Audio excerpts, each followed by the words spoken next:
Alright, we're continuing with the NTI TI series boiler.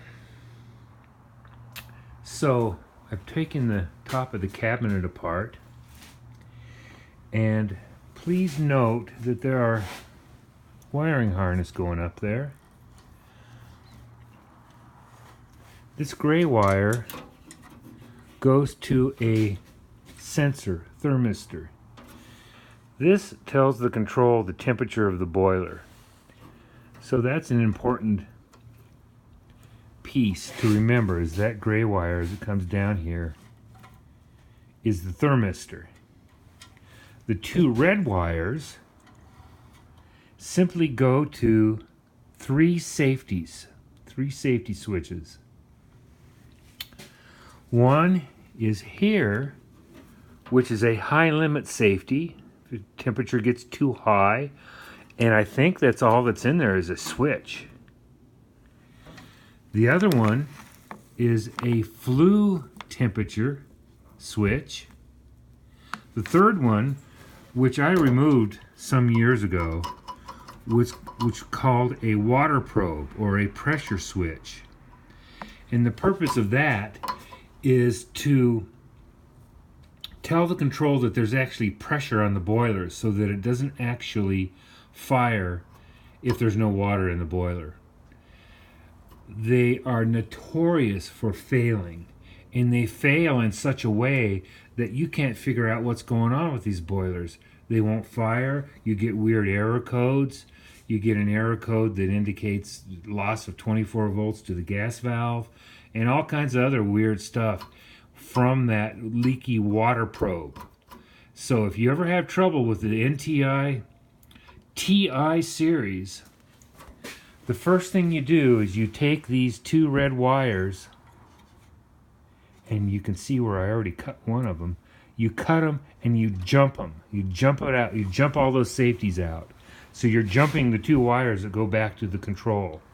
If your boiler runs, you know that you have a problem with one of those three safeties, and most likely it's that crazy water probe. All my systems all had flow switches installed with them, so none of my systems even needed that water probe, because there's no way that that system is going to fire or the boiler will fire unless it proves flow. So that's why I never had a problem removing these water probe pressure switches and just capping them off. You can see this looks like 1/4 inch. I think some of them might be 1/8 inch. Anyway, the top was where an air vent was installed, and that's been removed already. Okay, so once you determine what safety it is, for instance the pressure switch, you can jump that out, leave these other safeties intact, and you can get your boiler to run. If you don't have a flow switch installed, then you need to get yourself a new pressure switch and install that, and that way you'll be back up to specs. The other thing about this boiler is that if you watched my earlier videos on the older T-series boilers, this flue box was made out of stainless on the older ones. The new ones are plastic. And here's where your flue pipe connected, and it had this rubber gasket. And NTI has gone through a few different versions of flue connector gaskets and attachments and flue boxes.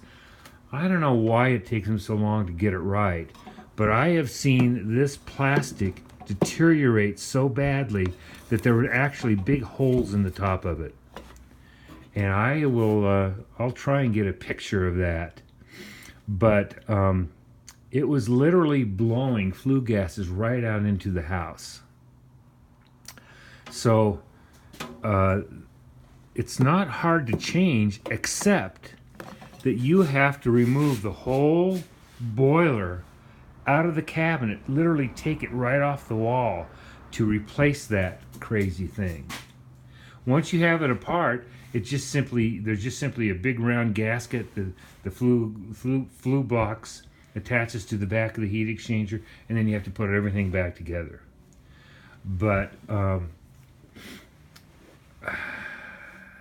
from what I understand, they had to experiment a couple of times, 2 or 3 times probably, with plastics in order to withstand the temperatures that you'll see coming through this. For a while, in fact, there was even a recall way down under here. There's a plastic Y fitting. And if you had a plastic Y fitting that was black, I think those were recalled. The white ones are the ones that should be on here. But they recalled those Y fittings because they deteriorated and they blow flue gas, carbon monoxide, into the house. Well, why they never recalled the boilers because of this, I don't know. But let me tell you, this was a much more serious problem in my opinion. The other problem that they have sometimes on these boilers is this little rubber gasket where this fits down into it. Those would leak, and you'd see all kinds of wet corrosion. The top panel would be all corroded, and they couldn't get that right either for a while. This one, like I said, is 8 years old, and there's no signs of leakage here at all. So perhaps it's been solved. But sometimes I will take this all apart. I'll just put a bunch of high temp silicone around this gasket. Some of them were attached a little differently. I'd silicone it all up and put it back together and be done with it.